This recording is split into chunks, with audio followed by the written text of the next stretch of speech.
Hello, everyone. We are live, and this is an open mic night, so feel free to come on in and join the chat. There is a link to join in the description and also in the sidebar. Um, so feel free to come on in. Tonight, we are remembering the amazing person named James Randi. For those of you who did not know him, he was a skeptic, an author, and a magician who really did a great job debunking the paranormal and exposing frauds like Sylvia Brown and one of the most odious people, um, Peter Popoff. So I'm going to play a little bit of a clip, and while we wait for people to come in, and how he debunked Peter Popoff. Okay. I want to be, if I can, as sure of the world, the real world around me, as is possible. Now, you can only attain that to a certain degree, but I want the greatest degree of control. I've never involved myself in narcotics of any kind. I don't smoke. I don't drink, because that can easily just fuzz the edges of my rationality, fuzz the edges of my reasoning powers, and I want to be as aware as I possibly can. That means giving up a lot of fantasies that might be comforting in some ways, but I'm willing to give that up in order to live in an actually real world, as close as I can get to it. Take this message to the world. It's the season of harvest. During the 1980s, I entered a world that I found filled with fantasy and rife with abuse, the world of faith humor. I developed a special interest in a television evangelist named Peter Popoff. God told me, he said, you smite that cancer with your fist. At the time, Popoff was pulling in nearly $4 million a year, healing people on his miracle crusades. You've got cancer of the stomach? Are you ready for God to burn that cancer out? Here it goes in the mighty. Devil, back off. Back off, devil! Woo. Hallelujah! Hallelujah! You really believe you're healed? Yes. Do you think your cancers are gone now? Yes, I believe that because God never lies and we stand in His word. Praise the Lord. I tell you, from now on, you're going to have a soul of victory in your heart. Amen. To his followers, Popoff seemed to have divine powers. Alice, is it Gould? Alice Gould? He knew their names, Stand up, Alice. as well as the afflictions they'd come to cure. God is touching that thyroid condition right now. God is touching your nerves right now. God is touching your eyes. Just lift up your hands. Get ready. Here it comes. He also knew the personal details of their lives. Hear good news from Charles before everything is over. I'll tell you, he's going to be completely delivered because of your prayers, because of your faith. Here it comes, complete healing in Jesus' mighty name, right now, right now, right now. Amen. It's all right to praise the Lord. I suspected that Popoff's revelations were other than divine. The radio scanner we brought to the hall picked up a decidedly worldly source. Hello, Petey. Can you hear me? If you can't, you're in trouble. Popoff was being prompted by his wife through a wireless earpiece. John? Deary Johnson. She'd gotten her information from prayer cards filled out by the faithful before the show began. She's got to get rid of the walker. You want to get rid of this walker, sister? Oh, glory. How long have you been walking on that walker? About 3 years. 3 years. She lives at 1627 10th Street. 1627 10th Street? Is that right? That's right. She has arthritis all over. Burning this arthritis right out of your body. Take a few steps just to make the devil mad. Hallelujah. That's it. Just move around a little bit. There she goes. Just walk with me. Oh, glory to God. She's not going to need that walker anymore. God's just putting new strength, new health, burning that arthritis out of her body. Just keep going. Hallelujah. Hallelujah. I was able to arrange for another broadcast of the Miracle Crusade on The Tonight Show, but this time the wireless prompting was included. In 1987, Peter Popoff declared bankruptcy. Greater is he. Greater is he. So that was the amazing James Randi. And while we're waiting for more people to come in, I will play a couple more of his clips.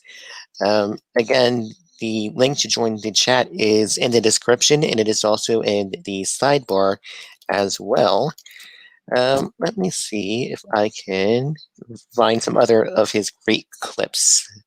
Yes, here we go. I'm going to share this screen.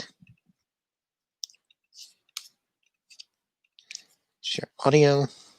You are looking at me and saying, oh boy, these people pretty dense, eh? No, they're people just like you and me, except they don't really understand how the real world works. You guys understand much more, and I hope I do too, about how the real world works. You don't know how it works, but you understand more about how it works and how it can be made to work better. But I'm sure you're familiar with Lawrence Livermore Labs, not too far from here. Lawrence Livermore Labs has a bunch of physicists, all PhDs, I'm sure, working there. And I got a call from one of them a couple of years back. He said, oh boy, you're $1 million prize. It's won, gone, that's it. Say goodbye to it. I said, how come? Well, a physicist from Israel came over here and brought with him a fellow named Ronnie Marcus. Ronnie Marcus was doing the Uri Geller Act, bending spoons and reading the contents of sealed envelopes and good stuff like this, all stuff which has been in the magician's repertoire for generations now. And they said, we put him through a test, and he passed. He's the real thing, all right. This is what fooled him at Lawrence Livermore Labs. He asked them to get him a box of matches, just a box of, this hasn't got many matches left in it, 5 or 6 matches. Ordinary box of matches, and of course, being scientists, they examined it with laser beams, scanned it in infrared and ultraviolet, weighed it to the millionth of a gram, way, way down there, examined each one of the matches very carefully, photographed it, polarized light, the whole thing, everything you can imagine. Complete analysis, made sure there were no threads, wires, magnets, nothing unusual about it. Came from Morton's Steakhouse. They got it themselves from Morton's Steakhouse. This isn't the original box. That's a sacred element. They probably got it in a glass case with an aeroplane. And they gave it to Ronnie Marcus, and he said, well, this is a proof of what we call in the trade psychokinesis. And this is what he did. Wait. Yeah, enough matches. You need a certain number of matches in there. It's not going to work very well. This is what he did. He placed it in the back of his hand like this, and he said to them, oops, he said, watch. The box will actually begin to rise. Look at this. It's rising. It's actually rising in the back of the hand.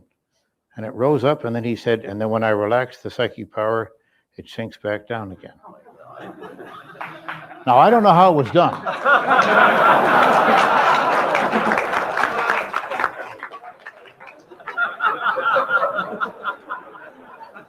But I'm working on it.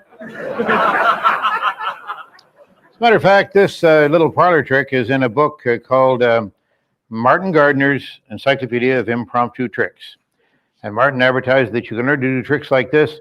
You don't have to paint your body red and run around naked with a lampshade on your head in order to be an attraction at the next party, you see. This is a lot simpler and cheaper and doesn't get your wife quite as angry at you at all. It's very simple. You simply squeeze some of the skin on the back of your hand into the box as you close the box, and you know, like this, and it rises straight up like that. And then it goes all the way down again. A miracle of a semi-religious nature. Isn't that wonderful? Souvenir for you. There you go. Oh, okay, thank you.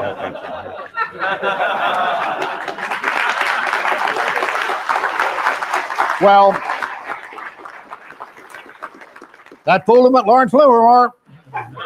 Oh, not all of them, no. A few of them were taken in, but the rest of them said they just didn't care much. But they should care. For more of James Randi and the educational. So again, the Link to join the chat is in the description of the video, and it is also in the side chat as well. While I wait for more people, I'm gonna play another one of his clips where he debunks Sylvia Brown, who was a pretty big psychic lunatic back in the day. In her heyday, she was making over $900 for a single phone call, and she was just an atrocious woman. So let's see exactly what he says about her.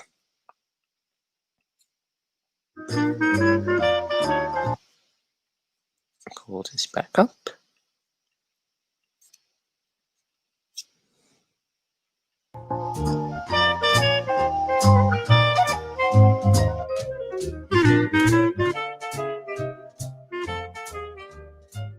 Well, Sylvia Brown, the unsinkable Sylvia Brown, is foundering in the water. I think her ship is going under, and I couldn't have seen a better shipwreck in all of my long career as an investigator of so-called paranormal, occult, and supernatural claims. Sylvia Brown, I've been after for 20 years now. We used to have a little thing up on our Swift blog. We used to have a little thing up there, a little clock, showing how many years since Sylvia Brown had promised on the Larry King show that she would do tests, definitive tests of her ability to talk to the dead. Are you willing to take his test? Yeah, whatever test it is. But you'd be willing to do that, right? Yes, I would be willing to do that. Or asking for guesses to I don't want to even know the gender. I just want to know the name. Okay, fine. That's fine. That's your I'll choice. make it even easier for you. Okay. Sylvia has agreed to your conditions. Yes. You and Sylvia will set this up. We'll use a website. We'll use my website. Sylvia Brown will take Randy up on the challenge. We'll let you know about the date and time and everything. So as I say, for 20 years now, I've been after Sylvia, and it looks as if she's rather getting her comeuppance right now. Amanda Berry is a name that you'll be familiar with, and that she certainly was familiar with, because during a session on the Montel Williams show years ago, remember him? He used to have integrity at one time, I believe, but that's quite a while ago. He sort of adopted Sylvia Brown, and he had her on his program regularly, once a week at least. The parents of Amanda Berry appeared on the Montel Williams show, and they were told by Sylvia, "Oh, I'm very sorry, but your daughter is dead." Sylvia said that she had been murdered. Almost 9 years ago, Amanda Berry's mom went on the Montel Williams show, where resident psychic Sylvia Brown spoke of Amanda. I don't think I'll ever see her again. Yeah, in heaven on the other side. The WMMS morning show in Cleveland reenacted the transcript. The host read the part of the psychic.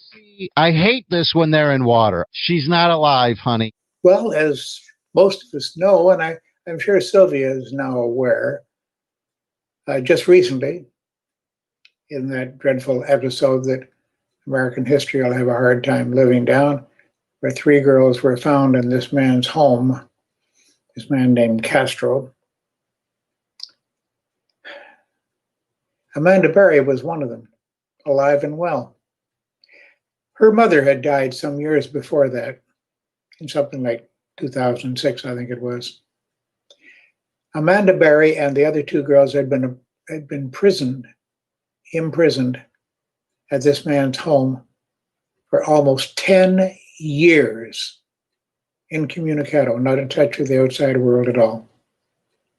And Sylvia Brown had told that grieving mother, broke her down completely, that her daughter had been killed. Sylvia Brown is a monster. She invents things off the top of her head, very carelessly and callously. She doesn't care what effect her pronunciations have on the people that she's supposed to be serving. She gets now $800 for a 20-minute talk over the telephone with the fabulous Sylvia.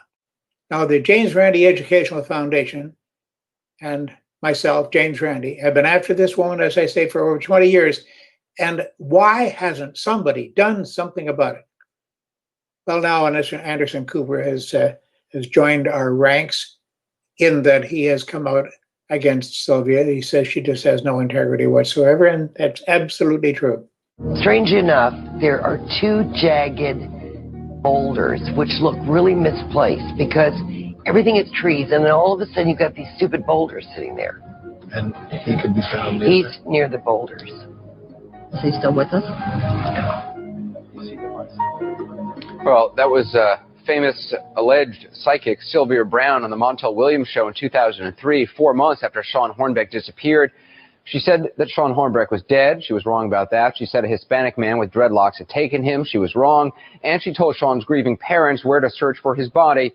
She, of course, was wrong about that as well. As you know, Sean was found alive, not stuck between jagged boulders, but in an apartment in suburban St. Louis. She's a comic figure if you're not a believer in the supernatural. But Sylvia Brown needs to be put out of business permanently. I think that can happen. And I look forward to that day. This is James Randi. Sylvia Brown and people like her are the most reprehensible, horrendous people alive today. I just don't see how anyone can possibly look up to people like her or Tyler Henry or any of these other frauds.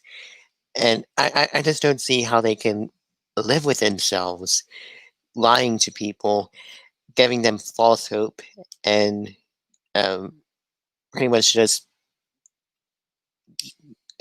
giving them lying information just to try and comfort them for a few minutes. Here is another one where he, debunks an astrologer. And if you've been on the dating sites, spend any time on Facebook, you will know that we are currently in a Mercury retrograde. And unfortunately, of course, astrology is complete and utter insanity. It is bullshit. It is a mass cultural delusion. Okay, let's set this up real quick. It's a very seductive idea. It would be wonderful to believe that everything from your bank balance to an international war was really influenced by the planets. My first guest is an astrologer whose work is read by millions of people in Britain every day. Ladies and gentlemen, please welcome Jonathan Kainer.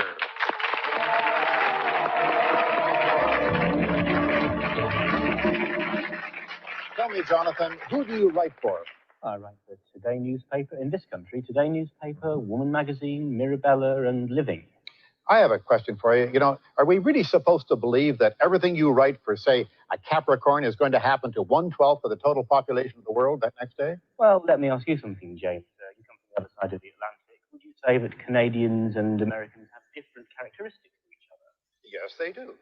So up to a point, there are differences between Capricorns and Aquarians, and certain things I can say about them. But I would, as is obvious from what I've just asked you, say that there are also a lot of things you couldn't say just from that kind of information. Well, how would you do a more accurate reading?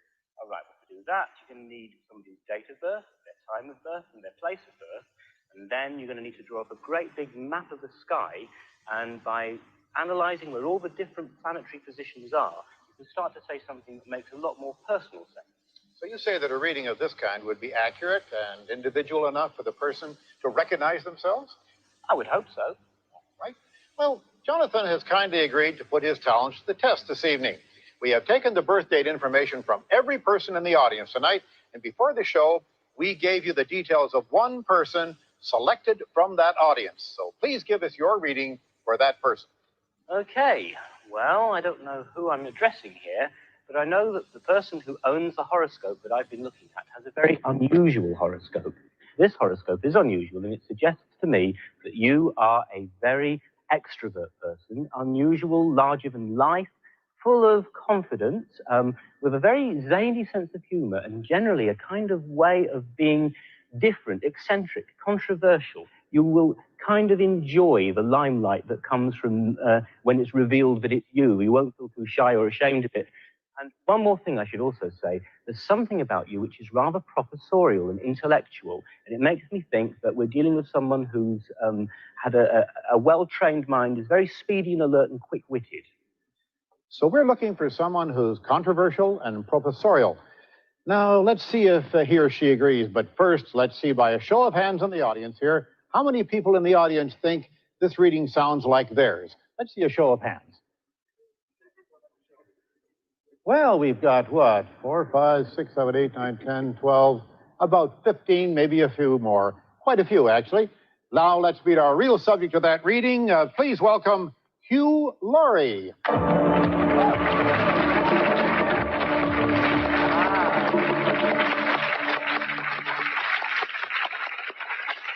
And Hugh is accompanied this evening by a gentleman he hardly knows, Stephen Fry.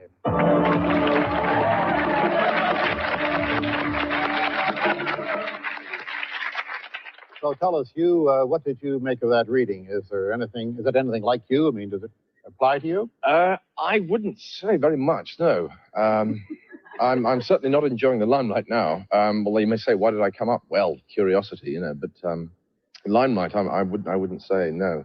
Extrovert, I don't think so. Professorial, I got the lowest possible degree at the university I went to. Ah, but you did go to university. That's right. Well, that's a start. Oh, that's yeah. One for me. You think you count that as one for you, do you? Well, just a small one you're for very me, generous I to think, yourself. yeah. I call that a draw, yeah. All right.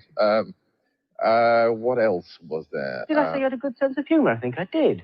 Hands up in this audience who thinks they have not got a sense of humour. Oh, there you go. Everybody. It's one of the rules of the world that everybody believes themselves have a great sense of humour. I picked it out as being a strong point in a gentleman's horoscope. It would have been a brilliant one of me, incidentally. That's the odd thing. People do regard me as professorial in some way or another. Hugh isn't at all. He's certainly not extrovert. And Stupid, in fact. I wouldn't get together, but not in the least bit stupid. Very intelligent, but not in a professorial or academic kind of way. And certainly not competent. In fact, I seem to spend a good 90% of my life trying to make you more competent. He gets nervous and he despises it. I think you do your friend a grave injustice. I've looked at his horoscope and I'm sure he's capable of far more than that. Yeah, but I've looked at him, you see. Well, Jonathan, it doesn't seem that Hugh and Stephen are entirely convinced by your reading. And even more interesting, many people in our audience tonight thought that it could be them as well. What explanation could there be for that, do you think? Oh, a very simple one, that of course what we're testing here is my ability to communicate. And of course you must understand in the newspapers, I specialise in saying things that do apply to a lot of people at once. Well, from my experience, readings in newspapers are very general, and perhaps that's why in America some of them now carry a health warning, which makes it clear they're for entertainment purposes only. Thank you very much, Jonathan, for taking part. Once again, if you want to join the open mic, the link is in the description and in the sidebar chat. I don't want this to be a one-man show, so hopefully we can get some people in. I see a lot of good conversations going on in the side chat. But I certainly hope you can come in here as well and just have any comments or want to comment on this evening's debate. Let's see here. James Randi. Let's see this one. This was debunks, exposes Uri Geller.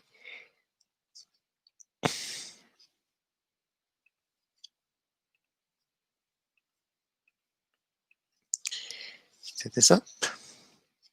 Have you ever met a psychic that really was a psychic? I've never met a psychic at all. Oh. No. I've met hundreds of people over the years across the world in every language and every size, color, and shape that you can imagine who claim that they have psychic powers. But it's all the same thing, the same tricks that have been handed down generation after generation after generation.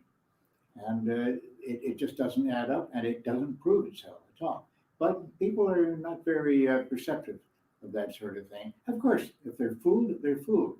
And what I try to do is tell them to be a little smarter and take a look at it from this angle and from this angle, not just straight on what you're told, and when you're asked for money, give them money. No, that's not the way to do it. Think about it. Look into it.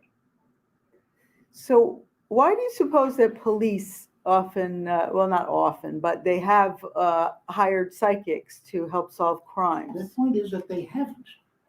The point is, you hear these claims from the psychics, but you don't hear them from the police. I've checked with Scotland Yard, for example, just one agency, and they say, no, we never consult psychics. But the psychics will say, I was just called in by Scotland Yard. Sometimes they are called in by Scotland Yard. The Scotland Yard wants to ask them questions. Do you really know anything about this? And then they dismiss them and send them home and don't do anything with what they were told. But the claim is by all of the psychics, oh yeah, I'm regularly consulted with the police. Sylvia Brown was one who said that she was always talking with the police and helping them solve puzzles and mysteries and identify killers and whatnot. That's, what's the term for that? Bullshit. That's great. I hope this is okay to ask, but are you a religious person? No. Are you atheist like me? I'm atheist. Yes, I'm an atheist, but I'm an atheist of what I call the second kind. See, a lot of atheists say there is no God. I don't say that because I can't prove that. I can't prove that there are no supernatural powers. I can't prove that there are no ghosts, that there are no mind readers and such, but I can show you that there's no evidence to support them.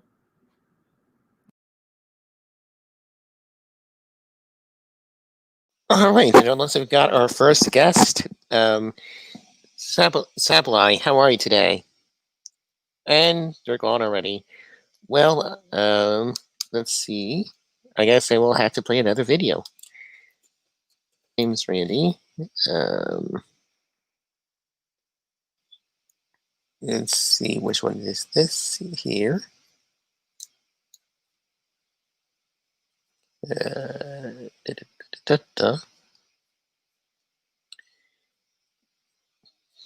Name's Randy Speaks. Thoughts about God. This was a decent speech.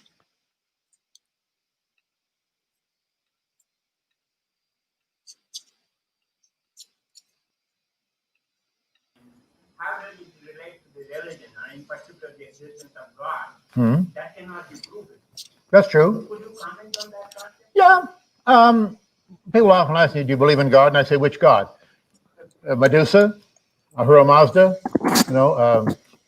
Any of the thousands and thousands of gods that are out there. No, I don't see any compelling evidence to believe in a God. I think, my personal opinion, and I'm not a great philosopher in this respect, but my personal opinion is that religion is probably an early attempt, a primitive attempt to explain the world. And the easiest way to do it is to invent an agency that is all powerful and can do all these things that you don't understand. You're walking along a path, a rock hits you on the back of the head.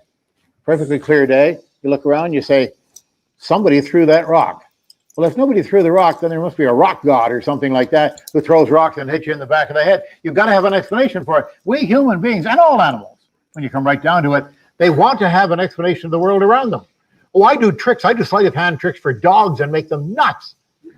You do a thing like, what have I got here? The car, you do this sort of a thing with the dog, and the dog goes nuts when he goes to look where it is, because we've spoiled his expectation of the world. No, I didn't put it away. I put it in here.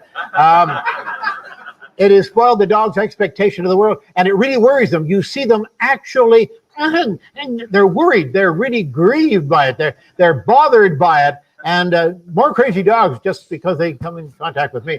But it challenges them in a way that they've never been challenged before, because their expectations of the real world have not been met. And that's what happens with people. They want an explanation. And inventing a god, or a series of gods, a whole panoply of gods, a panorama of gods, is a very easy way to do it. Oh, I don't have to think about rain, because that's the rain god, and that's how the water comes down out of the sky. That's the easy way to do it, in my opinion. This is my own personal analysis of the situation. It may or may not be true. I don't know. And I haven't really, I haven't read Kant. Don't get me into that. For more of James Randi. I would agree with his overall analysis of God and the origins of various myths. If you look in the Bible, you'll see various origins myths, attempts to explain what they observe. The Tower of Babel is to explain language. Maybe the origin, the Garden of Eden, is to explain why snakes don't have legs. And the story of Noah explains the rainbows. And that's what these myths are. They're an attempt to explain reality the best they could. And unfortunately, they just didn't have the equipment, tools, or knowledge to really investigate the world. So they simply made up bullshit. Still, no one here. And tell you what, if no one comes in after this video, we will call this a night and try and reschedule another open mic, hopefully at a better time. Obviously, this is probably not the best time to do one, but this is when he debunks an oral reading. I guess I'm pronouncing that correctly. So, Well, that seems a fair result. However, okay, let me get this set up. what we're concerned with tonight is whether or not it's possible for James to perceive an aura through obstacles. And to determine that, we've agreed upon the following experiment. Would you step over here with me, James, please? Certainly. We're now going to reveal to our audience here in the studio the 5 volunteers behind the screen. Now, each one is standing beneath a letter, A, B, C, D, and E. Now, James, can you see all the auras through this screen here? Yes. You can. I'm now going to ask someone at random to step from behind the screen. I have the names here in my pocket. First of all, will John step around from behind the screen? James, can you still see his aura around his body? Yes. And which position did John come from, do you believe? C. From C? John, would you step into the position C, please? James, if, as you claim, you can see auras through the screen, John should now be standing in the same position as he was when he was behind the screen. Is that correct? Yes. Now, will Helen please come forward? Helen will step out from behind the screen. Now, James, from what position did Helen come? D. From D. Helen, will you step into position D, please? Can I now ask Andrew to come forward, please? Andrew is the third person from behind the screen. There he is, and there are only 3 spaces left. Which one do you think he belongs in? A. In A. Andrew, would you take position A, please? Now, would Bob please step forward? Only 2 spaces left. Which letter, B or E? E. E. Would you step into position E? And finally, would Danny step forward, please? Of course, there's no choice about which letter James thinks you are. So, Danny, you'll take up position B. Am I correct? Okay, fine. Just a moment ago, these 5 persons were standing behind the screen. James, if you have them all in the correct order, it will be good evidence that you can see auras through screens, as you have a less than 1% chance of matching all of these 5 correctly by chance alone, just by guesswork. By chance alone, you should get, the expectation is, one of them correct, if it's only chance. Let's see if James managed to beat the odds. To these 5 people, I ask, please reveal which position you were originally standing in by showing us, I think it's inside your hat, isn't it? Take them off and let's see. C, B, D, A, and E. So out of this, we obtained 2 correct. All right. So, James, you got 2 out of 5 correct, and I take my hat off to you for trying. Would your volunteers please go back to the correct positions in which they actually belong? Take your correct positions, and those 3 move into different spots. The results are only slightly better than those predicted by chance. It seems something went a bit wrong this time. What explanation could there be, James? Well, it's quite possible that this has been the first time that I've ever attempted this, right? Mm-hmm. And it's quite possible that I've allowed myself to come into it, okay? I see, but you did say you could see them through obstacles. Yes, I can, yeah. Well, thank you very much, James, for coming tonight.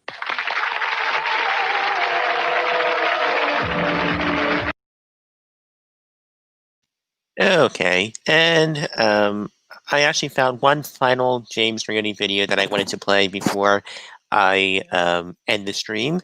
And of course, if you want to chat, if you want to come in the show, feel free. The link is in the description and it's also in the side chat. I would love to talk with you and get to know your thoughts a little bit. And let me share my screen. Chrome tab, James Randi.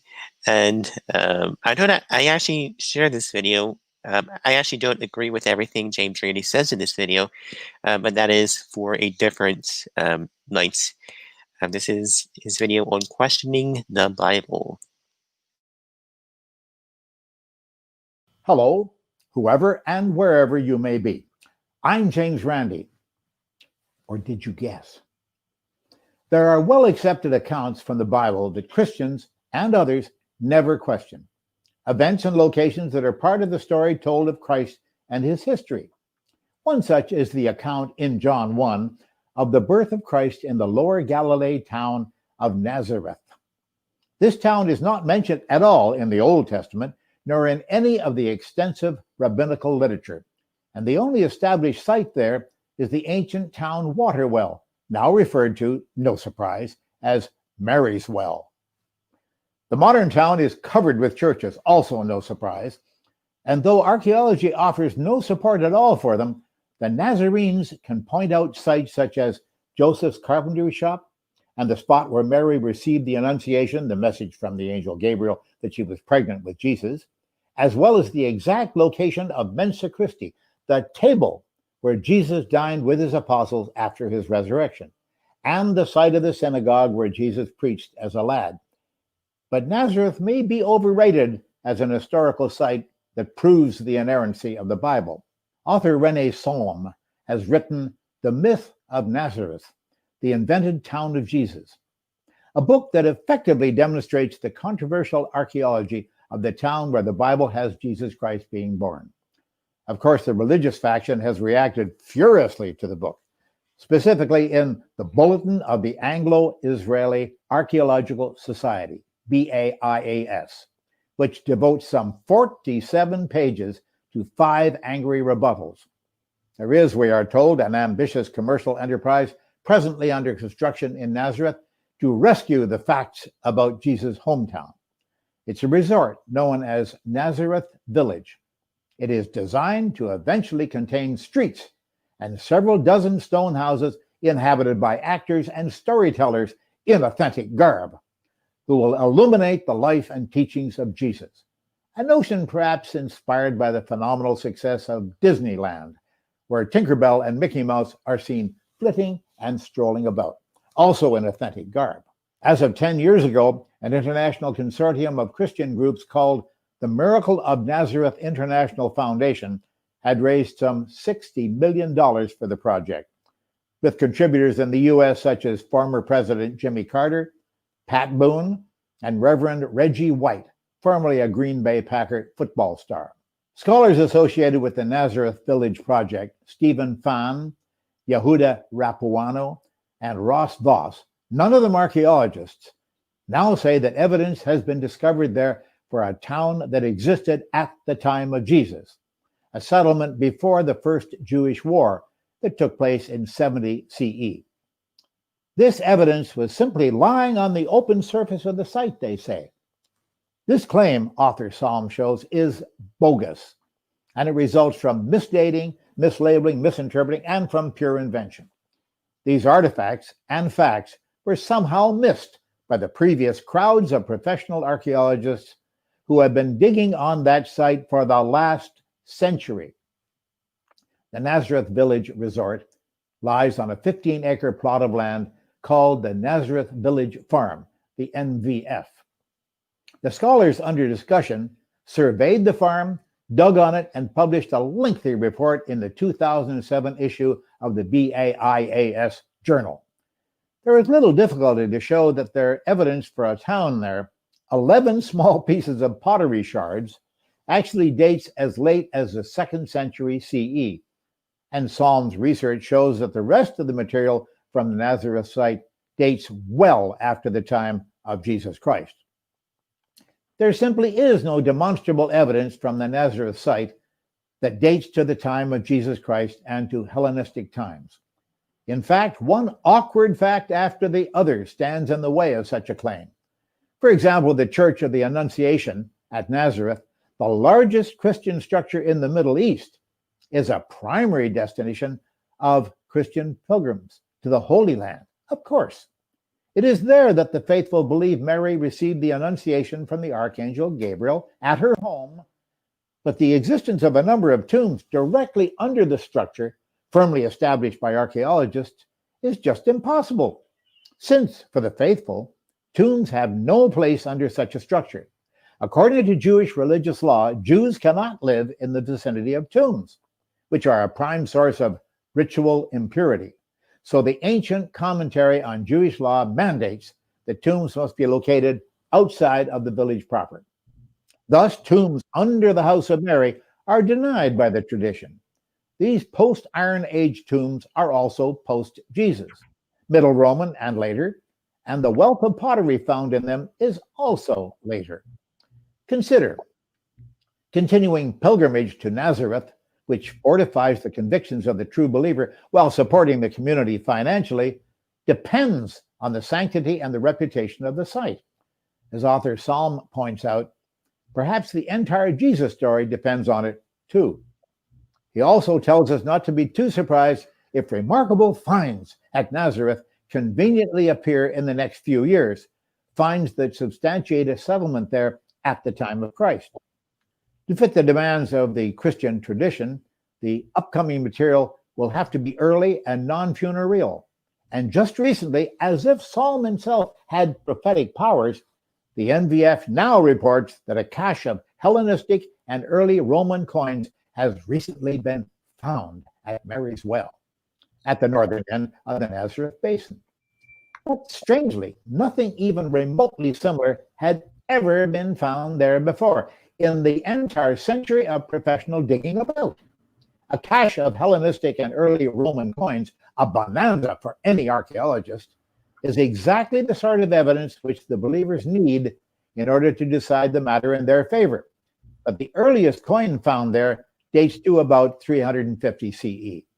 In fact, 2006 report from the Israeli Antiquities Authority, signed by the archaeologists who dug at the Mary's Well site, mentions no early coins at all, when coins found in wells are very frequent discoveries. The only datable coins she found there were from the 14th and 15th centuries after Jesus. The facts are that no demonstrable evidence dating either to the time of Jesus or to earlier Hellenistic times has been found at Nazareth. It is a late Roman Byzantine village, not a mythical settlement at the turn of the era. As author Psalm says, that question has already been answered, and answered convincingly. Here we have a parallel with the situation re-evidenced by the parapsychological miracles. For generations, the believers who support the Nazareth myth have been defending their case by demanding, prove me wrong. When empiricists come up with the required facts, they discover that the facts don't seem to matter to those people. They also know that there's no way to disprove a myth. Psalm notes, as I have, that no one can prove that Santa Claus doesn't exist, for example. We can go to the North Pole, we can dig up there all we want, and we can find absolutely no evidence for his gift manufacturing facility, nor for his team of flying reindeer. All the believer has to say under those circumstances is, well, you just didn't look in the right places, or he's hiding, or even he's invisible. Ooh. Measuring chimneys, tracing gifts back to the factories in China where they were made, and discovering that the serial numbers on watches were stamped there in a little Swiss town, those things prove nothing to the true believer. The mythology of Jesus is every bit as weird. Oh, one additional fact. There are the so-called venerated sites at which the various Franciscan pseudo-archaeologists have been digging for the last century or so. They were situated where they are to make them fit as much as could my mic bleeding over? The requirements of the. Let's see. Is my mic bleeding over at all? Any sound bleeding over from it? No, you're good. Can you hear me all right? Yeah, I was wondering because right now it's like it's storming like all hell, and I was wondering if my mic was picking that up. Apparently, it's not. No, and it's not. You're good to go. So, how are you tonight? I'm doing pretty good. How are you? I'm doing all right. Thanks for joining me on this stream. So, remind me. I know I've seen you before. Just remind me who you are and if you're an atheist or a theist. I can't quite remember. I'm an atheist. I'm usually around on speed streams, like for the morning report or other events like that occur there. Yeah. Did you see the stream that I had, the conversation I had with Speed on his channel? I think. Yeah, I was there, I think. Yeah. Yeah. Now I remember. I've just been having a brain fart recently. Nah, So, that's fine. did you happen to see my debate this afternoon? I had a debate this afternoon with Smokey Saint on the coronavirus. No, actually, when I was getting off work, I noticed it, but I was like, I was going to take a nap, and I was like, yeah, I'll catch up on it later. Yeah, it was a very good discussion, very cordial, respectful debate. So I'm definitely looking forward to the next debate that I have with Smokey Saint. So what I was doing earlier was playing a couple of videos, kind of as a tribute to the amazing James Randi. Yeah. Any comments on any of those videos, or if you, I'm sure you probably have to be familiar with James Randi. Yeah, I'm kind of peripherally familiar with him. I remember like he was like really famous, like in terms of like kind of holding people's feet to the fire in terms of like actually prove your claim or just kind of shut up type of thing. Yeah, exactly. Like, And he went after Sylvia Brown, and he also went after he went after a disgusting man named Peter Popoff. If you remember who he is, he's one of the faith healers. oh, okay. Yeah, I probably have heard of him, but it's just Yeah. my memory very, very well. But Yeah, sure. So, anyone watching, if you want to join the live stream, again, the link to join is in the description, and it's also in the sideboard chat as well. So, anything you want to talk about? Anything on your mind? no, I mean, jeez, it's a shame he died. I mean, that's Yeah. He was 92, so he led a good wow. life. He really inspired a lot of people, including myself, to really think rationally about the world, and he really taught me how to critically examine claims, especially from psychics and faith healers and preachers. He was really instrumental in that regard. Now it's pretty easy for me to see behind the lies of the psychics. Yeah, I don't think I ever really got into like psychics or like faith healing kind of stuff, actually. Yeah. I never believed in psychics and all of that, but I know, like in the independent fundamental Baptist group where I grew up, some people believe that certain psychics were possessed by devils and demons, and most psychics were frauds, but some people thought that a couple of them were real. But of course, it's all hogwash. Yeah, it's just I don't know. I find like when I hear certain people talk, like I don't see a consistent model they're operating under, or like sometimes like they're just not aware of like the errors they're making when they converse with people. Right, exactly. And it's very easy to kind of, at least for me, to kind of rip into some of the logical issues and argumentation and all that. Yeah, I mean, what I learned, I mean, I grew up in a Christian household. I mean, very liberal, but it was one of those things where I questioned like all sorts of things for a while, like except my own faith. Yeah.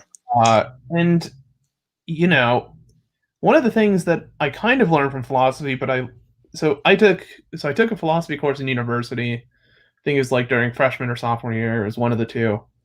And that was kind of like the step like that caused me like sort of to get into like atheism, I guess. Yeah.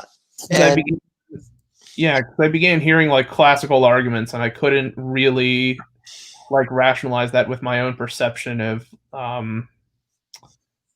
like the deity like that I was worshiping, or like the type of Christianity I was taught. Right. And yeah, I was questioning if Christians um, talk to me today about, do you believe in Christianity or the Bible? The first question I would say, okay, is what Bible or what Christianity? Because there's so many different flavors of Christianity, and Christians can't even agree on the canon of Scripture, which I think is a pretty serious problem. Yeah, I mean, one thing that it sounds cringy as hell, but like one of the most interesting things for me is like so while I was still going through university, I discovered like Aaron Raw, and he actually, like among all people, kind of like raised my confidence in like conversations. Yeah, I love Aaron Raw. He is phenomenal. He really his series on debunking Noah's flood and his series on the systematic classification of life is one of the best YouTube series there is out there on the internet. Yeah, so the series I got into actually, interestingly, was when he was doing a response video to, I think it was a 5-part series that David C. Pack produced. Okay, yeah, and he ended up. I think Yeah. that's ended up being a 10-part series or whatever, or at least 11 Yeah, series. like But 19. yeah, but that David C. Pack guy is wacko. Oh yeah, I mean it's Yeah, if you look into him, like because Aaron Raw has also done like interviews with I guess escapees, if you want to call it that, yeah, from that particular man. yeah. Or- Because I know a lot of people think, like, even most mainstream Christians would consider David C. Pack to be a heretic because I think he had the Organized Church of God or something like that, and yeah, there's Church of God, I think it's called, but yeah, and from what I understand, he doesn't believe in a literal hell, and he thinks he's mentioned in the Bible actually, which is kind of interesting. What was that? If I recall right, I believe like he thinks that he particularly like is mentioned in the Bible. Interesting. Kind of amusing. Oh, I would love to see that. Like, he's just a wacko. Another great series is Correcting the Church of Unlimited Errors. Oh yeah, I remember that. That was when Bill Ludlow was still alive.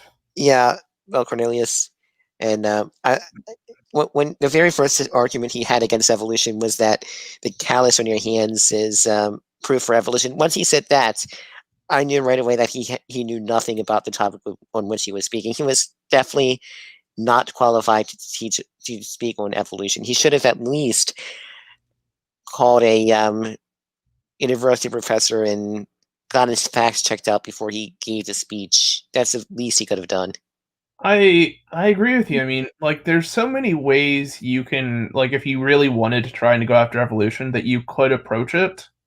Yeah, and there's certainly like some approaches that are just better than others. I mean, I think I won't say it with certainty, but I think like when you debated Smokey, like I think he used like the second law of thermodynamics as a trying to go into evolution or something. Yeah. Something akin. From what I understand, Smokey is actually he's an old Earth person, and I think he may have used that in the naturalism or theism debates. But I definitely know that Smokey Saints is an old Earth creationist. I guess would be the best term for him, and he does accept evolution to an extent. Yeah, it's I don't know, like where he chooses to draw the line between like proper science and unscientific or something like that is kind of, to me, it seems really arbitrary. Yeah, it's kind of like the creationist kinds. They can never give you a straight answer on what a kind is. Yeah, it's. I mean, what's weird too. I mean, it's I don't understand like all of Smokey's arguments against evolution either. Like, yeah, I mean, yeah, standing is probably one of the, I would say probably one of the best YouTube creationists out there as far as debates. I would say he is definitely a strong debater. I interacted with Standing when he first kind of like entered into the community before he really like oriented himself towards debating. Yeah.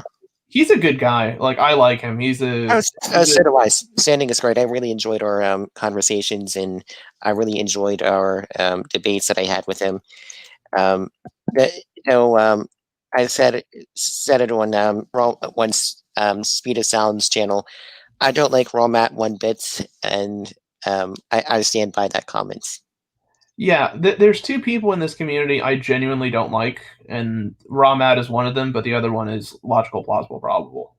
Oh God, I haven't had too many interactions with him, but I was on a stream and he threatened to kick me out and ban me. I just asked him, hey, do you know what evolution is? Can you like?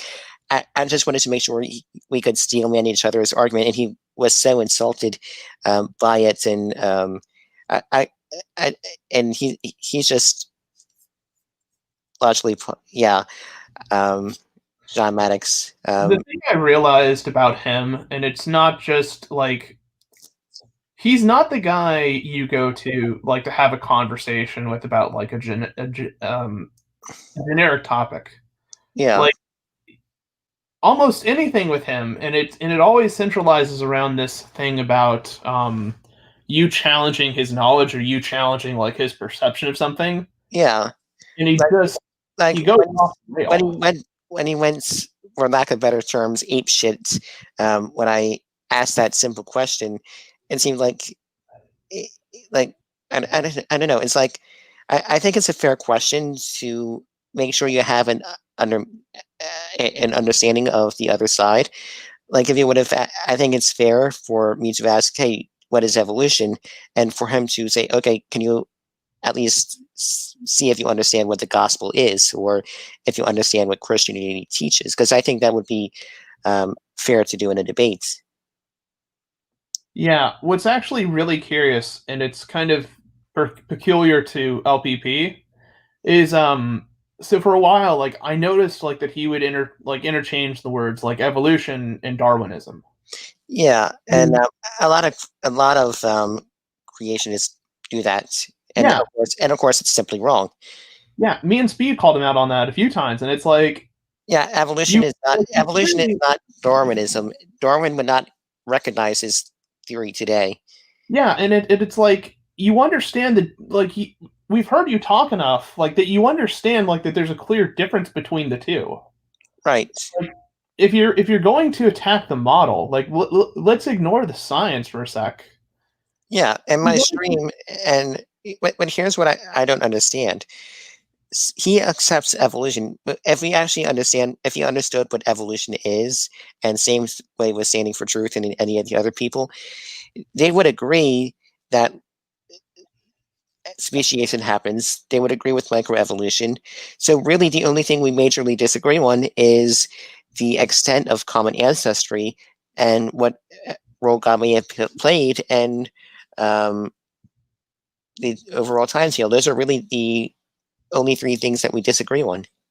To me, I think it's inconsistent to say like that you accept microevolution but reject macroevolution. I agree, and I don't see like how you square that circle away. Right, and it's like I accept that I can walk 20 feet, but that I can't walk 20 miles. Yeah, it's a really bizarre thing because there's like several parts of evolution. I mean, some of it's like the ecology aspect of it, of like the fact that organisms are actual biological entities, and right. They're imposed upon by not only the constraints of the species and whatever that structure is, but they're also constrained by environment, and that gives rise to certain effects, but also like the effect of genetics. Yeah, like what I don't understand is, where do creationists draw the line between what can be a created kind and what's not? Is there a general line, or all can all primates be related? Or the great apes related to the genus Pongo and the genus Pon? Are they related somehow? It just seems to be so inconsistent with how they actually classify things. Well, I mean, I think Aaron does it a little more interestingly, in the sense that if I show you, like, so let's say you're studying like the reptile mammal transition or something like that, right? And we're discussing like something very particular, like evolution of whales or whatever it is. Yeah, I mean, the whale evolution is quite well defined in the fossil record. Yeah, it's one of the most well known. I mean, except with the exception of evolution of equids or horses, I believe. Yeah. But it's one of those things where I think one of the better approaches that Aaron kind of developed is here's a chain of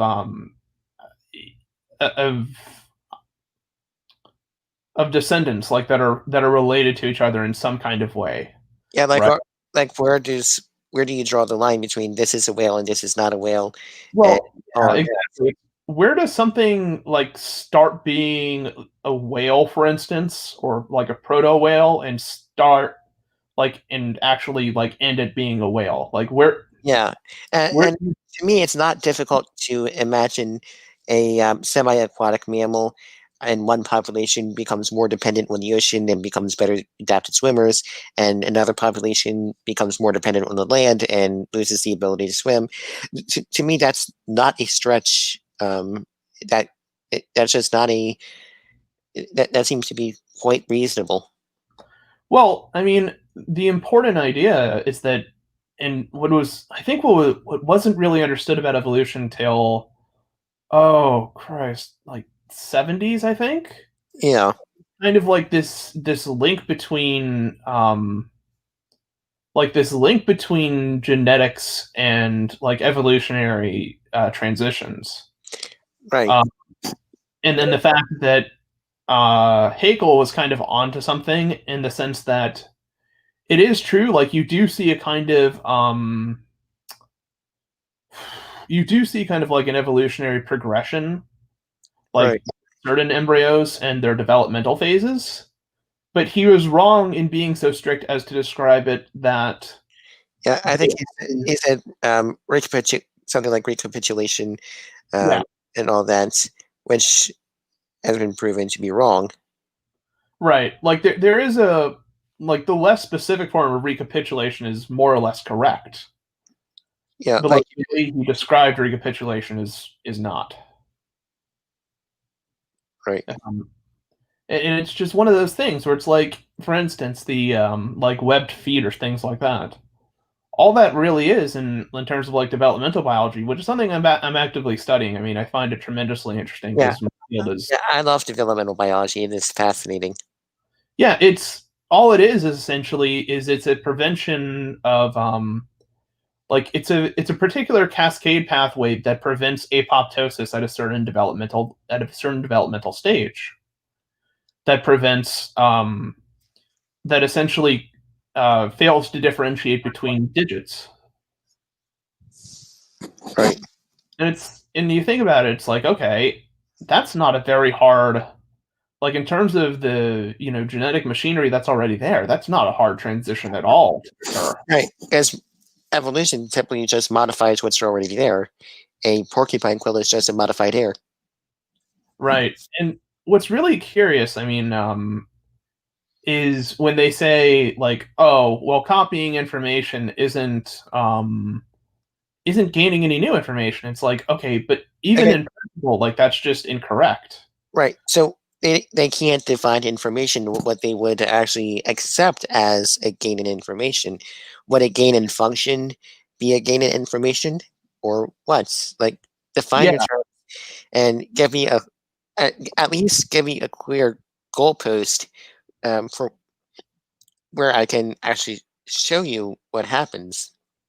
Well, it depends really like what somebody's talking about when they mean information, because you could be referring to like the level of a cell in terms of like proteins and their activity and whatever, but you could also be referring to something like much more important, like in terms of like the respiratory health of an organism, or the metabolic health of an organism, or whether or not this particular mutation or whatever has some kind of like significant influence on the reproductive fitness of an organism. Right. And it's like there's so many different ways like you could mean what exactly like what new information is being added, or Right. is there information at all being added? Right, and if something is a deletion and they call that a loss of information, is like a copy mistake, where or an insertion, where it's a duplicate, is that a gain in information because it's a gain in genes? It would have to be. I mean, yeah, like that. That's the only that's has to be the logical definition of a gain in information. If a loss is a deletion, then an insertion or a duplication must be an increase in information. I mean that's just the logical. That's just logical. Yeah, it is. I mean, it's like we were talking about standing for truth, and the thing is, like, I'm not really huge on debating. I mean, I don't think it's the best way to like really convey public points. Right. But with Standing particularly, I mean, even since I've known him, I don't know. Like, it's clear that he knows like certain terms in genetics. Yeah. But I'm like really reluctant to say that he understands genetics. Yeah. Yeah. Did you see Dr. Dan's videos on his book and the debate that they had together? Oh, I did not. I gotta keep better contact with this community. Yeah, Dr. Dan is amazing. I really like Dr. Dan. Yeah, he's a real sweetheart, and it'll take some time to explain something to you if you don't know it well enough. Yep. All right. So, let's see. I do not have any debates scheduled right now, so hopefully I can get a couple scheduled for the next coming week. Are there any topics you've been considering debating, or just like? So one of the topics that I was considering debating with Smokey is whether or not biological sex is binary, which I think is very clearly it is not binary. But we can definitely, I would definitely like to do that debate with him. Yeah, that's going to be an interesting conversation. Yeah.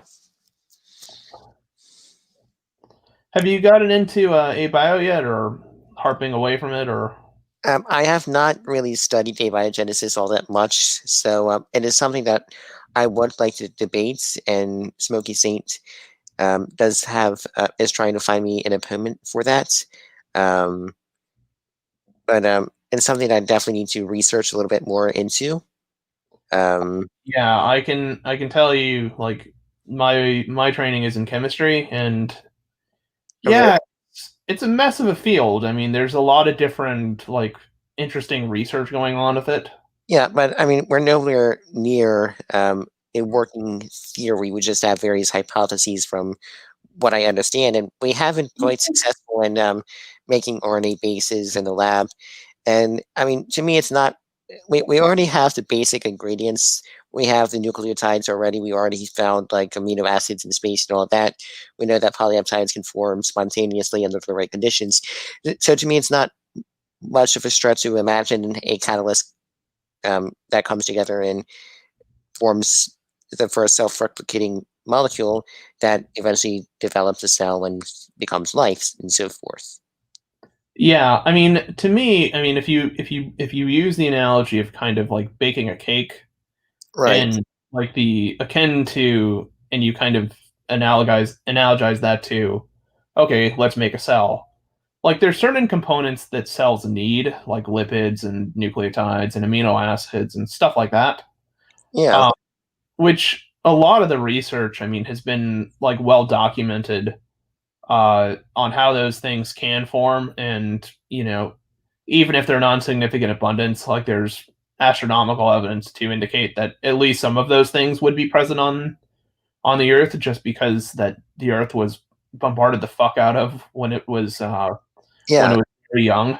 Yeah, the light and the early heavy bombardments. Did you actually see what creationists think of the late bombardments? They actually came up with a 4-day cratering hypothesis to explain all the craters and various other bullshit stuff. So, yeah. Let me see if I can pull it up. 4-day cratering. But yeah, I mean, like, to continue the analogy of kind of like baking a cake, I think we have the ingredients of the cake in place, right? Yeah. But it's now a process of combining those ingredients in the right way, like to make the actual cake. Yeah. So Like, let me share this real quick. That was what I was talking about. Annie Faulkner interpreting craters in terms of the day for creating a hypothesis. I've heard the developer always suggest in mind that the solar system craters date from the formation of astronomical bodies on the fourth day, creation week, and that is consistent, very good. And the rest of creation week, calling the provisional day 4. So he thinks that it all started on day 4. Danny Faulkner actually does have a legitimate degree, but of course, it's just complete nonsense. Yeah, that's interesting. I mean, what's always amazing to me, and I mean, so kind of what's really kind of telling about, I'd say more creationism and not creationist because that's being too broad. Right. Is that like creationist organizations will not often like readily admit like when their model is failing or Right. when their model like suffers significant issues. Yeah, like the what is it? Catastrophic plate tectonics. They have an accelerated nuclear decay. They have so much heat problems. I know even Dr. Andrew Snelling admits that the amount of heat generated for such an acceleration would be like 3 to 4 times hotter than the surface of the sun. Like, how can anything survive that? And the lengths that people like Standing for Truth Bears to say, oh, well, the water protected them somehow. It just, no amount of water is going to protect you when you have. There wouldn't be any liquid water left. It would have been vaporized. Exactly. Everything, the entire Earth would pretty much be plasma. Yeah, it's like water boils at like, what is it? 100 Celsius. Like 100 Celsius, 212 Fahrenheit, or something stupid like that. Yeah, and and they're saying, okay, this, I think 26,000 degrees Kelvin. Like, no, it just does not work. It can't work. Their entire model is foundationally flawed, and they try and hang on to these models, but they're really the only models out there without that. And I will give it to creationists. They are actually trying to come up with natural hypotheses and explanations, and not just say miracle, miracle, miracle. So I will give them that. I mean, it's true. I mean, I respect that they're trying to create a model like to defend their worldview. Right. You know, okay, sure, right? Like you can try that. I mean, you can play that game with scientists and see, you know, maybe, you know, it might sound ridiculous at first, but maybe you'll be onto something after a while. I don't know. Right, like You know? tectonics was preposterous at first, but then there he is showing to be right. Right. I mean, it's not impossible that a creationist can be, you know, can be right. It's just the track record of creationism seems to doesn't seem to indicate that. Yeah, creationism has a very poor track record. Let's just put it that way. Well, and I mean, like there's several geneticists like that are kind of inadvertently admitting that the like that the current model like for Adam and Eve just doesn't line up. It's like, right. Okay, mitochondrial leaf existed thousands of years ago, and Y chromosomal atom existed hundreds of thousands of years ago. Right, right, and the origins of humanity is in Africa and not the Middle East. Yeah, and it's like this doesn't work, and I think Speed was saying like now they're trying to think that okay, well we'll get around this genetic diversity issue. You know, by the fact that Eve, so her ovaries, her you know, ovarian cells, each individual cell would have had its own set of, you know, different set of DNA. Yeah. And it's like, okay, I'm not the best cell biologist or like biochemist in the world, but that just doesn't that's what we say, not even wrong. It's not even wrong. It's just like, number one, I mean, that'd be like having 10 trillion infections like in your body at the same time, because the cell's going to lose its fucking mind. Yeah. Trying to figure out which cell belongs to the host and which one doesn't. Right. And so just out of curiosity, what do you do in chemistry? Are you So Yeah, currently I'm applying to the master's program where I got my bachelor's from. The particular type of chemistry I deal with falls into line with a particular branch of chemistry called physical chemistry. Oh, nice. So kind of like combining the various particle physics and stuff like that with chemistry. Yeah, There's basically. there's definitely a huge overlap between the two fields of science. You really cannot understand physics and particle physics without understanding chemistry.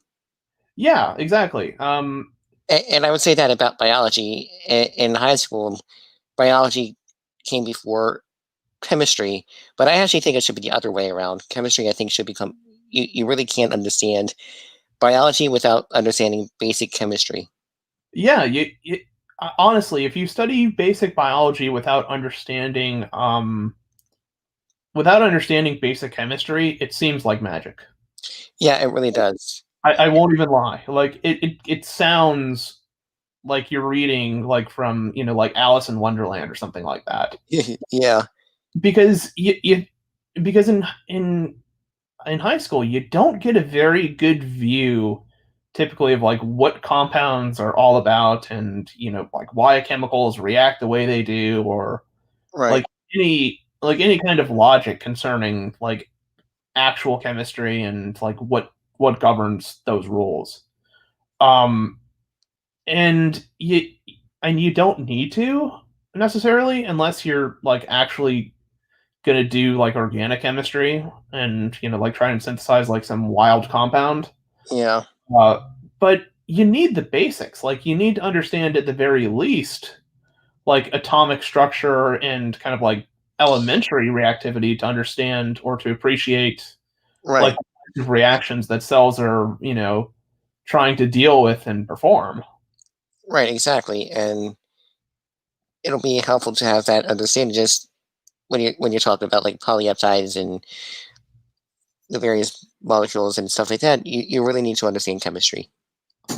Yeah, and what's really interesting too is like certain fields of like that are very related to chemistry, like synthetic biology. So the attempts of biology and biochemists and people related to those fields to create like synthetic peptides for the purposes of creating new compounds or therapeutics or whatever is very much so rooted in chemistry. I mean, if you want to target a viral protein, okay, you're going to target whatever binding site that virus happens to have that it happens to have. And you can figure out based on like crystallographic structures and stuff like that uh, what type of peptide chain should I develop so that certain interactions are optimized like in this that are optimized like when I introduce this drug into a cell or into a mouse or whatever. Right. Like there's very basic chemicals like whoops, there's very basic like principles that fall into play there. But yeah, I guess I'm a little bit biased towards chemistry having being a chemist, so. Yeah.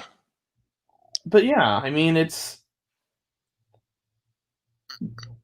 to relate it back to Standing, I mean, I feel like I'm kind of harping on him, but there's a certain way, like for instance, you would hear like say like an elementary or middle schooler talk about how like what an atom looks like. Yeah, like you have like the basic structure with the Yeah. chemistry, like the nucleus and all the electrons orbiting around it. Yeah, that's basically you like so I would expect like an elementary school student or middle school student and even maybe high school students to kind of give the description of electrons orbit the nucleus kind of in a way that's analogous to planets. In a way that's analogous to the way the Earth orbits around the sun, for instance. Right. But that's of course wrong. Yeah, it's very wrong. But in the same way, like when you talk about genetics, I mean, one way you might describe a gene to somebody, who, you can't really explain it in full yet, is that a gene is, a gene is kind of like a blueprint, like part of a blueprint for a cell, in a way. Like there's a particular thing that, that's encoded in that, that's encoded in that blueprint to be designed, and for it to be, and for that thing to actually come into existence, you have to have certain processes. You have to have, the replication, the, translation, and transcription. Right. Like that'd be a very, very elementary description of, like how those things actually operate. And obviously, if you wanted to, you could really go into the genetics of it and give a really concise, description of each of those steps and whatever. Right. But with Standing, I mean, he seems to have kind of the former level of education regarding genetics. Like this very, I hate to call it oversimplistic, but kind of oversimplistic view of genetics, I suppose. Yeah. And it's interesting because like he's talking about genetic concepts like gene conversion and stuff like that are nuanced. Yeah. Like that you wouldn't always hear in a first year genetics course. Right. Like you might hear about it, but you might not. Like it's definitely not something like you would tell, like an 8th grader or something like that, because it's really complex. It's really complex and it's kind of nuanced. Yeah. And you have to know about like single nucleotide variants or single nucleotide polymorphisms, like to really get a grasp on what's actually happening there. And right. It's one of those things where it's like, okay, how are you talking about these things without having like the most basal level of understanding of like actual genetics? Right. And did you see the video, Dr. Dan, the challenge that he has out for YouTube creationists? Oh, is it still the interview thing? Yeah, where he asks basic questions and all, just to demonstrate that they know what they're talking about. It's funny that it's been over 2 months now, I think, and I don't think anyone has taken him up on that offer. Loki did, actually. What was that? No, that was just more of an informal chat about his. Oh, okay. It wasn't actually the challenge that he and all that, but it was a good. They did a good discussion together. Yeah, it's a good idea. I mean, I could see where it could be misconstrued. Yeah, I can understand why some creationists might say, okay, this is just Dr. Dan showing off, but excuse me. No, you're good. Yeah, I mean, you could interpret that as Dr. Dan showing off, but I don't. I mean, Yeah, I think he's taking a very clever step. Yeah, I think Dr. Dan is a good guy. Yeah, I mean, I think he's approaching this conversation as, look, let's warm up a little bit. Like, let's let's make sure we understand like what C minor is, before we start trying to play in C minor. Right. So understand C minor is as 3 flats. Yeah. Yeah, it does. Yep. Remember that. Yep. But yeah, I mean, it's one of those things where it's like, let's make sure like we understand what it is we're talking about before we're overly invested in the particulates and like the particulars of the conversation. Yep. It's a parallel. The parallel major is E flat. Yep. And some people, I mean, don't even know that, and it's like, oh, right, exactly. I think you need to know your circle of fifths. Right. Boy, I mean, jeez. Last time I remember learning about circle of fifths was like freshman year of college. I swear to God. Yeah, I'm taking. I'm in Music Theory 3 right now. Oh, there we go. Gee whiz. Yep, we're doing modulations and all types of fun stuff. Secondary dominance. We were doing secondary seventh chords. Well, secondary leading tones rather. Really interesting stuff. I will say that I probably have the best music theory professor there is because he's phenomenal. He's a great teacher. Yeah, I don't know. Like, this might not be a proper description of it, but like when I learned about, or now that I look back on it, I kind of view like the circle of fifths like very mathematically. Yeah, it is very mathematical. Yeah, because circle fifths is pretty much the dominance and all that. It's fascinating. yeah. I mean, I always found it interesting that like for instance, like take a simple song like Mary Had a simple Little Lamb or like Alouette or something like that, like very simple to play. But the fact, like, if you're playing it in C major or something like that, yeah, you could convert that technically you can convert that to any other major or minor for that matter. Yeah, You know, and still have that. Yeah, and that's what I'm doing, transposing in my keyboard theory class, transposing pieces to a different key. Yeah. But it's also kind of curious too, because like certain keys, like I can't play in overly many. I think I can play. Oh, geez. I think I can play C major, F major, and I believe it's G major. I believe. Yeah, I can play on almost every key. What do you play? I play piano. Same here. So I also play a little bit of the organ. So. Oh, nice. Okay. So I play. Yeah, I play it like kind of infrequently. But I remember. I think I can play. It's difficult for me to play. Like when it starts getting to two sharps and two. Like either two sharps or two flats. Yeah, well, two sharps would be D major. Yeah, D major. That's right. Yeah, I mean, to me, that's a pretty easy key. Yeah, for me it's weird because of the fingering and stuff like that. Yeah, to me, I correct my fingering. I think B, F sharp major, and like C sharp, D flat major, they're very difficult keys because of just the weird fingering. Yeah, and there's some, I don't know, like there's some pieces I've played that the dynamics like are kind of bizarre. Yeah, like you go. Yeah, like when you had to go proficient, like where you play pianissimo and then SF and then back to P. Oh yeah. Oh god, I can't remember who the piece is by. I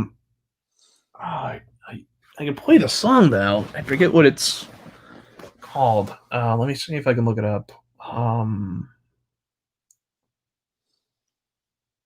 I think it's. Hold on.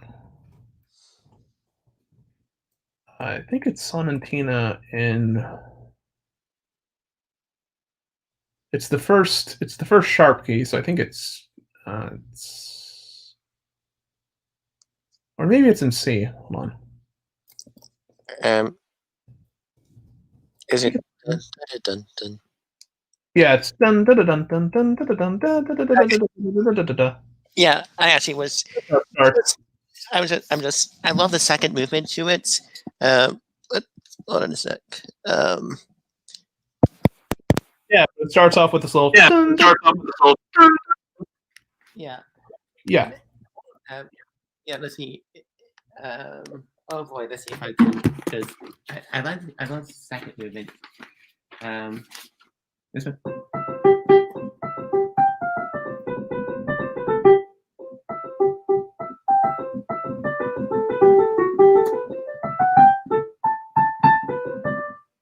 Is it that piece there? Yeah. Basically that one. Yeah, I really love the second movement. The where it goes into F major. Yeah, that's a really beautiful part of the song. The third movement's kind of weird. I don't know why it's like present in the song. What was that? The third movement of the song, it starts with a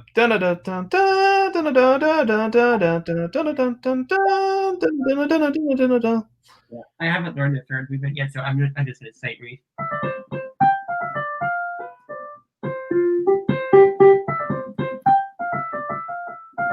Yeah, it's weird. I have not yet played. It's not that complicated, but it's one of those things where it's like, if you like with the end of the second movement of the song, Yeah, it's like it's a little weird why they chose to include that as part of it. yeah.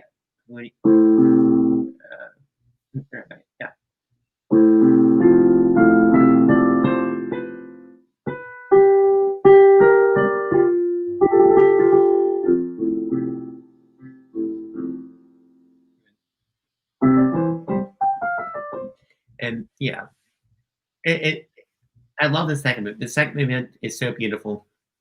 Yeah, what's really interesting too is I remember because I learned the song a few years ago, but I actually learned it like you learn to play it slow, but playing it quickly is actually like very difficult. Oh yeah, well for one thing, the first movement is actually in cut time, so you got to read the quarter notes as an eighth note and the eighth notes as a 16th note. It's really it gets wild. And yeah. And the thing is too, like with the song, it's also hard, like especially at that speed, to maintain the dynamics of the song. Especially like after measure 16, where it does.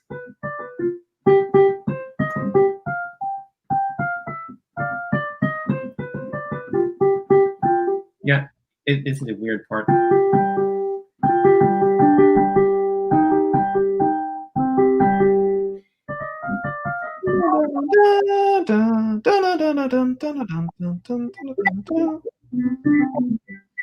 Once I learn the whole piece, I'm definitely gonna put a recording of me playing it up because it's a fun piece. It really is. Like it's a piece that's actually kind of addictive. Like once you've learned to once you've learned to play it. Yeah, I recently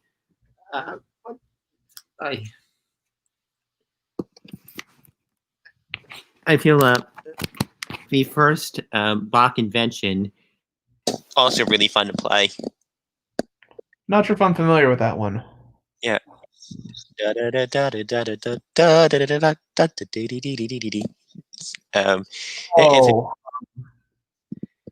One song that's actually kind of weird to play because you play hand over hand with it. I believe it's called, it's either 10 Soldiers or Playing Soldiers. Yeah, I don't know. I know there is one the CPE block wrote solfeggiato, and there is a part in that piece where you do have to cross hands. Yeah. I'm trying to remember the beginning of Playing Soldiers. Yeah, I have never heard that piece. Oh, I could probably play it. I could probably find it. It's not that hard to. Yeah, is it okay? Vladimir Rybakov.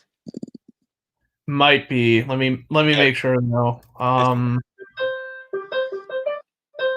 Yeah, yep. Yeah,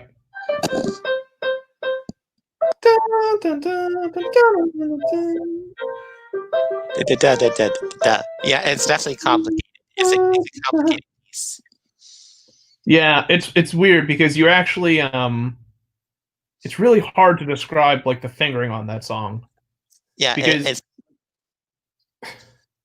because your left hand is kind of like laced into your like right hand, like at an angle while playing it. Right, makes it very difficult to play.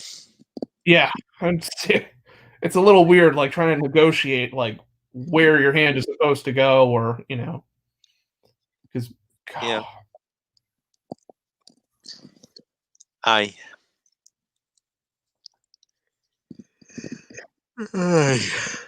Gee whiz. I am getting tired. Yeah, man.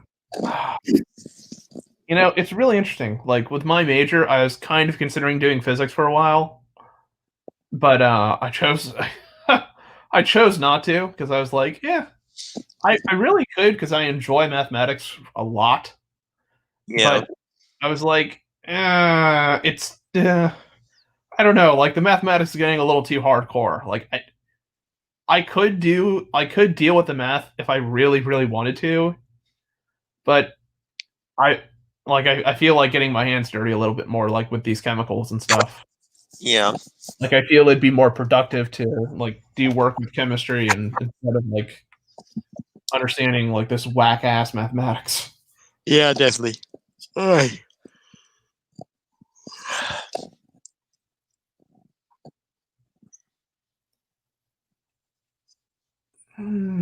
There's another. Oh, I should probably find the book. What book are you learning to learn the sonatina from? By the way. Oh, I actually printed it off from the one of the music databases, so I don't really have a book for it. Oh, okay. Hold on a second. In that case.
Yep, there we go. Okay, welcome back. Yep, I'd find it somewhere. Yeah, unfortunately, the book I have, it's quite old and it's seen better days. I don't know when it happened exactly, but apparently the like the cover of the book became divorced from the actual like binding of the book. Yeah. But yeah, the book I learned from is was this one. Let's see if this will work. Let's see here. Piano Adventures. Interesting. Literature. Yeah, I do not have that book. Yeah, it's quite old. I don't know how old it is actually. But yeah, it's quite interesting. It has some interesting little songs here. I'm trying to look at the publishing information to see if I can find it. But yeah, the author. Let's see. It's Piano Literature Volume 2, by James or Bastien. Yeah. There's actually another really interesting song that's I'm not sure it's like the dynamics of it are complex necessarily, but it's a song called Polonaise in G minor. I think I've heard that piece. Yeah, it's it starts with da da da da da da dum da da da da dum. Yeah, Dun, dun, dun, dun, dun, dun, dun, dun, dun, dun. yeah, that is the and yeah, and it looks like it has. I'm looking at it on Amazon. The Clown: Six Variations on a Russian Folk Song. That's an interesting piece. Ah. But yeah, it's interesting. That's actually a really interesting song to play as well. Yep. But yeah, I thought that was kind of interesting because I was wondering if you were using this like a similar book to this one. Yeah, no, I'm not using a book on that. Unfortunately. So with your major, are there certain songs like that you're required to know, or like you have to play for or something? But yeah, at the end of the semester, I play for a jury. My piano teacher and I pick out a piece to play, and I had to learn how to play it and then perform it in front of the jury. Oh, nice. So that's how we do it. What song are you learning for the jury? Or The Clementi piece that I just shared, that we just kind of shared, that's the piece that I'm playing. Oh, the Sonatina? Yep, the Sonatina. Oh, okay. That's not actually horrible to try and learn and perfect. Yeah, I mean, the second movement's pretty easy. It's a gorgeous movement. Yeah, what I would emphasize on that, because if I'm not mistaken, I think in the second one, like it has trills that you can play optionally with it. Yeah, and I love the trills. Yeah, those are fun to play. But like you already know, like the most important element of that piece is the volume control. Yeah, because it goes from where loud to soft and then back to soft and all. It's fun. Especially where it throws in like I believe it's triplets. Like it transitions very rapidly between like very loud, like in mezzo pianissimo. Yep. But yeah, it's kind of interesting. I mean, I imagine they'd have software for it, but to me, because I've learned it in like one major, it'd be kind of interesting to hear what like that Sonatina piece would sound like in like F major, for instance. Right. And keep in mind, back in those days, the piano sounded very different. Yeah. I mean, what's curious too, like again with the Circle of Fifths, is that even if you convert like fully between majors, it doesn't sound the same necessarily. Oh no, it doesn't, and that's fascinating. Yeah. Music theory is interesting. Do you do any like duets with piano or? So I a few semesters right before the pandemic hit, I did the Bromberg cello sonata with one of my fellow students. He was on the cello and I was on the piano. The first movement, very beautiful piece. Let me see if I can find a recording of it.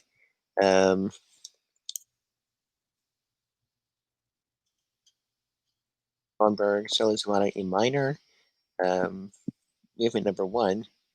Let me pull this up. I really like this version because you can actually see the music.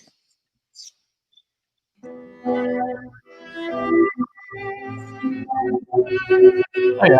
Okay.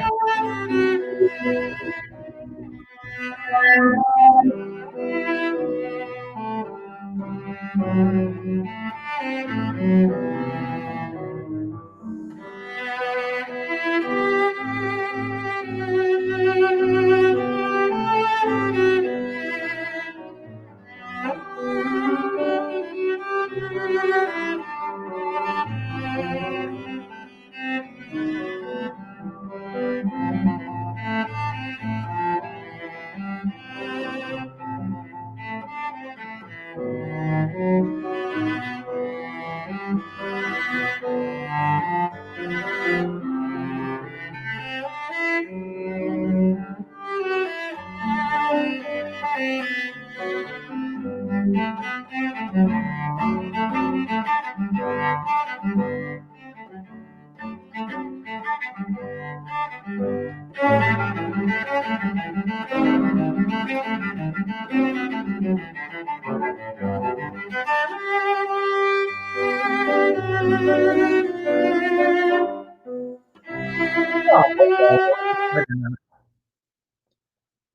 way it transitioned there. You Okay. recognize that piece? No, I don't. But it sounds like something I would hear like at a dance or. Yeah. It's definitely classical. I can hear that in it. Ron Berg's Cellist Sonata. 1767 to 1841. German cellist. So yeah, this is definitely much more of a classical style than a romantic. I can kind of hear the romantic aspect of it though too. I mean, you can as what you would call an intermediate fossil, where terms. It's a transitional music piece. What was that? It's a transitional form. Yes. The music piece fossilized in time. Yes. And that's the key with transitional fossils or transitional pieces. If you can't tell if it's one way or the other, that's a good sign that it's transitional. Yeah, I could definitely I don't know, maybe the cadence like towards the very beginning of it kind of seemed like a waltz almost. Yeah. But yeah, I could definitely hear the like kind of like the romantic-esque of that song. Yeah, especially with some of the triplets and all that. It is quite interesting. It's really interesting too to hear like obviously a lot of people know like some of the musical greats like Wolfgang Amadeus Mozart and Beethoven and stuff like that. Yeah. And I don't know, I never like really got too vested into into music to kind of understand like not understanding like why they're famous. It's very obvious why they were famous. But kind of I guess the the like the style or structure like they were going for with some of their pieces. Right. Because sometimes you think you understand like where like Wolfgang goes like in some of his symphonies or some of his pieces, and it throws you for a hard fucking right. Yeah. The Ron Berg cello is probably the hardest song that I ever played, just because of trying to keep up with the cello and listening to his part as well as my parts.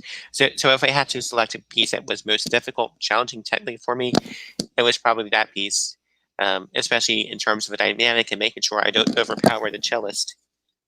Yeah, I mean, you have to achieve synergy with whatever instrument you're playing with. Yep.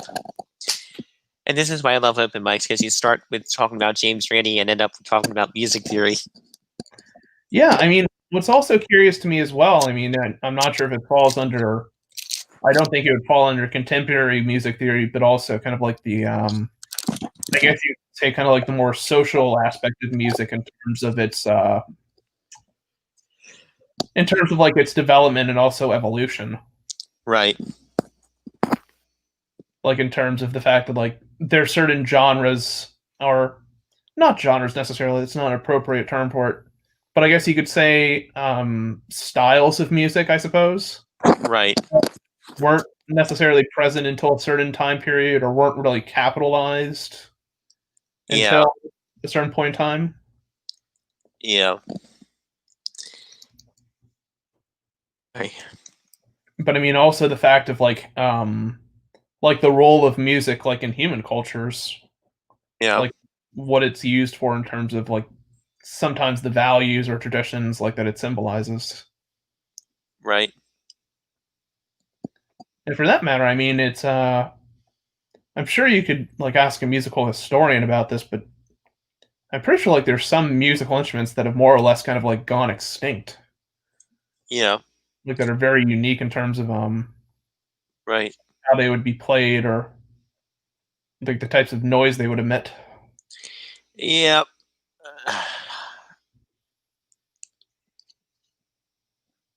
Ugh, I am exhausted. Well, I definitely have to do more of these streams and probably pick a better time to do it since you were my only guest. But I really enjoyed our conversation. I'll definitely No, I mean it have one became again. interesting. All right. Well, do you have anything you want to say before we close the night? Before we close up? Nah, I mean, if you enjoy these conversations, obviously subscribe to David Neff's channel. Yep. If you want to see more of me, I guess you can find me on Nakasuchi's weekly, like, bring your own topics that he does, but also I primarily interact with Speed of Sound to Gravity, and Yeah. we occasionally do science videos, but we also do weather report videos, keeping up with the lunacy that this community hands us to on a golden platter. Yeah. Oh, by the way, did you see that Aaron Ra is debating flat earther Nathan Thomas? Oh God. Oh God, I just saw that on Modern Day Debate in the upcoming streams. It is going to be so delicious. Oh man. I cannot wait to see Aaron Ra rip him to shreds. God, he's gonna rage so hard against him too, because Nathan Thompson is just Yeah. oh Lord. Yeah, Nathan Thomas, I don't know if he's legitimate or if he's just a troll, but he is a raging lunatic, that's for sure. Oh yeah, it's Nathan Thompson is he's very popular, but I mean it's like one of those things where it's like you gotta wonder. Yeah, like I just looked at his channel, 14.1 thousand subscribers. I mourned for this country in this world when a flat earther has 14,000 subscribers. Let's see, more videos, biblical cosmology. Over 500 people want in the flat Earth. All about flat Earth. Oh God, that guy is a total nut job.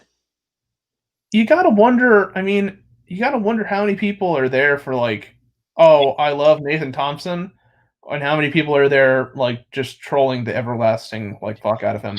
Yeah, you gotta wonder if people are crying him because they believe him, and or if they just do it for the mocking. Oh God, this guy is a comedian factor. Yeah, I don't know. I mean, that's the scary thing is like there's this kind of like indeterminacy there, like where you can't really say. Yeah, like it's Poe's law. Like, is this guy really legitimate, or is he just a clown making a fool out of himself and everyone else? Oh yeah, because I mean, like there have been examples, like historical examples of people like that on the internet. Yeah, and it's like job well done. You fooled everybody. Like you have, you played the fiddle really well, and you have like pretty much, convinced. You could have shot me in the face, and I wanted to believe you were legitimate, but you did. And hey, yeah, exactly.